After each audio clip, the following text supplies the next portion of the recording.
Olha aqui, começando, entrevista selfie com Cristiane Torlone, que está lançando dia 9 de maio, Amazônia, o Despertar da Florestania.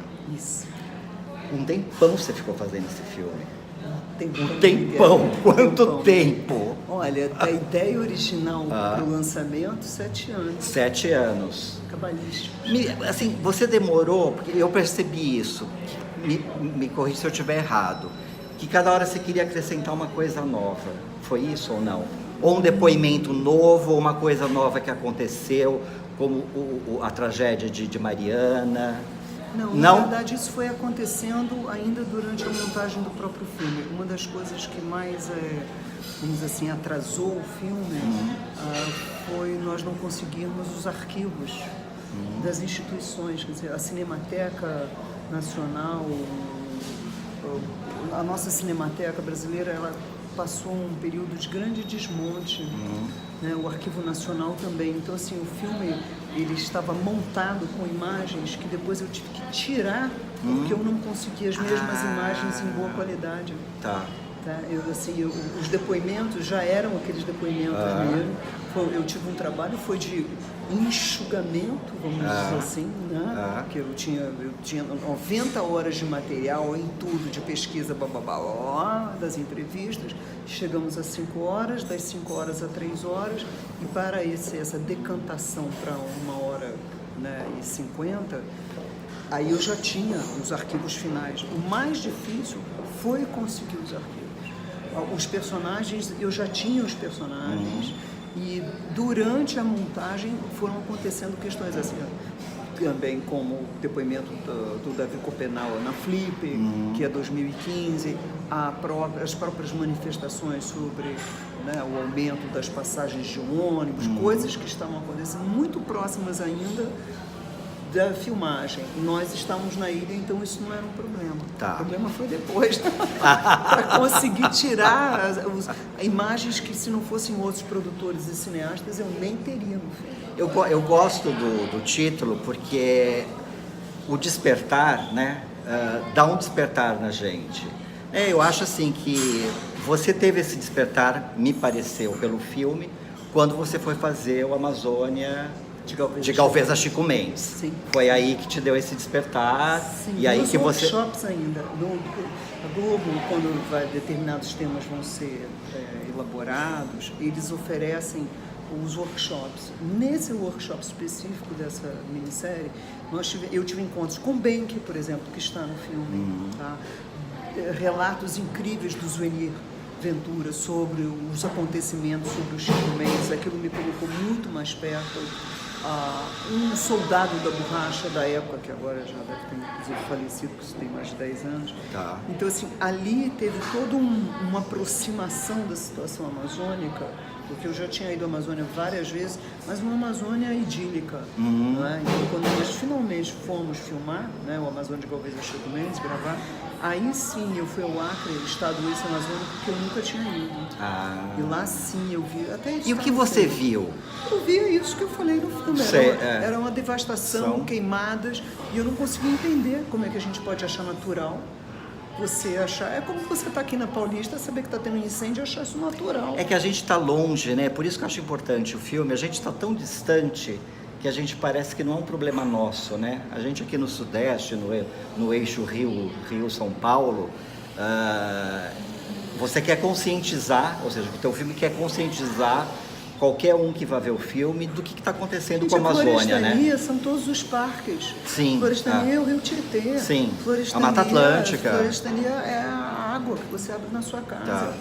O problema é que a gente não liga o nome, a pessoa. A gente insiste em não ligar Brasil ao nome de uma árvore. Então a gente vive uma dissonância interna de nacionalidade que é terrível. A gente se acostumou a ver o Brasil através vamos dizer assim, através dos livros franceses, portugueses, italianos, alemães. Não, O filme, ele não tem a pretensão de ser uma grande obra inédita, não é? Mas que ele foi feito do ponto de vista brasileiro, foi. Tá. Ele não é um filme para inglês ver. Tá. Ele é um filme para nós, brasileiros, por favor, venham ver o filme. Tá? Pode nem gostar, mas venham ver. Se gostar, chama os amigos. Se não gostar, os inimigos. Ok? Me fala uma coisa, não vamos muito longe, a gente é praticamente da mesma geração, fazendo uma retrospectiva aí da época da ditadura até hoje, o que foi feito de ruim e de bom? Dá um resuminho assim, nesses governos todos que passaram, porque assim, eu vejo que você só entrevistou, por exemplo, Fernando Henrique Cardoso, né? E a Marina Silva, que foi candidata à presidência. Na época da ditadura, Transamazônica, uma catástrofe. uma catástrofe. Está lá até hoje. Está lá. Está lá até hoje sendo comida pela floresta porque é impossível.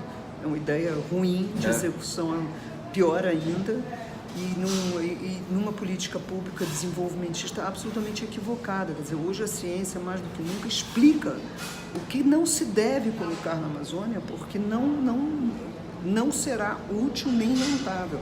Mas, na verdade, o que se quer da Amazônia é o que está embaixo da Amazônia, né? São as grandes, vamos dizer assim, a potencialização de toda uma questão mineradora no Brasil. Se isso acontecer, é a tragédia final. Tá? Na verdade, o Fernando Henrique, a Marina, o próprio Mink, eles não estão ali porque eles tiveram cargos públicos, mas na passagem dessa... Inclusive, a Marina basicamente está no filme basicamente ligado ao Chico Mendes, né? Especificamente ligado ao Chico Mendes. Muito menos como ministro do Meio Ambiente, que ela foi também, com políticas específicas que foram muito boas, outras nem tanto, como o próprio Fernando Henrique. Fernando Henrique, na época dele, ele conseguiu uma coisa que hoje está sendo discutida, que é a Amazônia de 80% de preservação para 20%. Então, agora estão tentando mudar isso de novo. Isso foi um grande ganho na época, e é um entrave para essa visão desenvolvimentista estúpida que a gente está vendo agora. É inacreditável, Miguel, porque assim, em pleno século XXI, com a ciência demonstrando que realmente a emissão de gases de efeito estufa, o aquecimento global, tudo isso está acontecendo, como ainda não se tem uma visão de Estado, busca-se uma visão de governo. Então, infelizmente, as pessoas que estão sendo colocadas em lugares estratégicos do nosso presente e futuro, não têm conhecimento de causa suficiente para estarem ali. Chama-se qualificação. Por que você está sentado aqui? Porque você tem qualificação para estar aqui, jornalista, fazendo a sua entrevista. Então, assim, você não... Esse é o grande perigo, né? Nesse momento nós estamos vendo pessoas que não são tão qualificadas assim para estarem naqueles cargos que são cargos, assim, determinantes. Então, acho que... Então, mas de governo Lula, Dilma e agora, o que você... Está a mesma coisa? Não, piorou muito. Piorou muito. A gente está vendo uma piora de quinquenal. Agora está muito pior do que há 4 anos atrás, 6 anos atrás, 10 anos Mas atrás. por quê? Porque existe uma desqualificação. Ou seja, são pessoas que não são qualificadas para o cargo que estão ali, é isso? Seria isso? Também, e uma outra ferramenta que entrou, vamos dizer assim, uma outra peça que está mandando no tabuleiro, que é a corrupção. Entendeu? Por isso que o filme vai falar exatamente sobre isso, entendeu? A corrupção, ela é um câncer silencioso, sinistro, que vai tomando conta, vai fazendo as suas metástases, e a gente está vendo. Não é por nada que um estado como o Rio de Janeiro tem tantos líderes presos. Quer dizer, nós estamos vivendo um momento, assim, eu acho que o Rio de Janeiro, como sempre, é um espelho para o bem e para o mal do Brasil. O que a gente está demonstrando, né, com esse momento em que se destituiu o Estado no Brasil? Você tem as milícias mandando no Estado, você não tem o Estado mandando no Estado. Isso é uma coisa inacreditável. Isso é um espelho do que está acontecendo no Brasil e em Brasília. Né? A quem interessa o desmonte de toda uma engrenagem que foi sendo organizada durante décadas. As ONGs. Existem ONGs sérias? Sim. Existem ONGs não sérias? Também. Então vamos ver o que não é. Os ajustes das leis de incentivo, sim, a lei pode melhorar, mas não adianta acabar. Entendeu? Assim, então, assim, tem uma radicalização que ela é muito perigosa. O que aconteceu com 1 milhão de assinaturas que você recolheu para o Amazônia para Virou um sempre. filme, que é tudo que eu posso fazer. Eu posso me impedir o desmatamento, mas eu posso continuar gritando para que ele pare. Tá. É isso que eu vou fazer. Quer dizer, Mas efetivamente efetivamente nós pioramos. é triste. É triste, mas assim, a gente tem que sair de um lugar, Miguel, de pura contemplação da tragédia. A gente está vendo o Titanic indo de encontro ao iceberg. E não vai fazer nada? Estamos todos dentro do Titanic. Nós, é aquilo que o Eduardo Ribeiro de Castro fala, nós literalmente estamos no mesmo barco. Então, se nós não fizermos nada, se nós continuarmos vendendo o nosso presente, né? Se nós continuarmos vendendo o nosso futuro para comprar o nosso presente, a gente já assinou, né? O nosso atestado de óbito, já está assinado por nós mesmos. Então, depende de nós. Com tantas redes, com tanta mobilização social, será que as pessoas vão continuar de braço cruzado? Poxa? Sim. Sabe, essa passividade é uma estupidez para quem paga a quantidade de imposto que a gente paga. Eu vi que você lamenta no final do filme a não poder ter utilizado nenhuma imagem do Chico Mendes, que foi uma pessoa tão importante, né? Aí pelo ativismo da Amazônia. O que aconteceu? Eu lamento que a legislação brasileira permita que os herdeiros sejam donos da história do Brasil. Isso se vê em vários segmentos da literatura. Nós temos grandes escritores / escritoras que estão interditados por uma questão dos herdeiros. Então, assim, eu acho muito triste que nós não tenhamos tido acesso. Acesso nós tivemos, nós tivemos que tirar do filme. Tiveram que tirar. Não, o filme estava montado, eu tive que reabrir, porque já estava negociado, estava tudo certo. E aí ficaram enrolando, eu não posso ter um filme sem autorização. Sim, de imagem. Sabe, assim, eu não posso correr esse risco. Eu tive que reabrir a ilha, remontar o filme. Perdeu muito, porque o Chico é insubstituível. E eu acho que no momento, principalmente com o que a gente está vendo hoje, entendeu? Onde se discute, né? Onde se discute se o Chico Mendes foi realmente quem ele foi, que seja roubado, né, o direito, né, de educação de um povo brasileiro, dizer assim, sim, o Chico Mendes existiu e fez isso, e por isso ele morreu. A pergunta é, a quem interessa? Né? A quem interessa? É isso aí, olha, eu conversei aqui com a Cristiane Torloni, estreando como diretora desse documentário. Eu e Miguel Przewodowski, isso aqui não se fez Sim, sozinho, aliás, pelo amor de Deus! É que assim, tá escrito um filme de Cristiane Torloni, direção de Cristiane Torloni e Miguel Przewodowski. Nossa, é difícil esse nome, mas hein? depois de 30 anos você pega o jeito. Roteiro. Nós fizemos o roteiro juntos, produção Cristiane Torloni. Produção Cristiane Torloni. Tem imagens adicionais minhas, viu? Ela também fez isso. Cristiane Torloni aparece no filme, aliás, num papo muito bacana com a Lucélia Santos. Todos eu gostei. Né? E o Franz Katzenberg também, né? Nosso querido amigo. Nossa, foi assim. Isso muito bacana, né? Acho que nesse sentido de mostrar um pouco do trabalho dele e talvez, não sei se foram nas últimas imagens dele vivo, talvez, não sei. Perto, né? Isso foi o quê? Ele morreu... O Franz morreu há 2 anos. Eu filmei com ele pela última vez em 2015.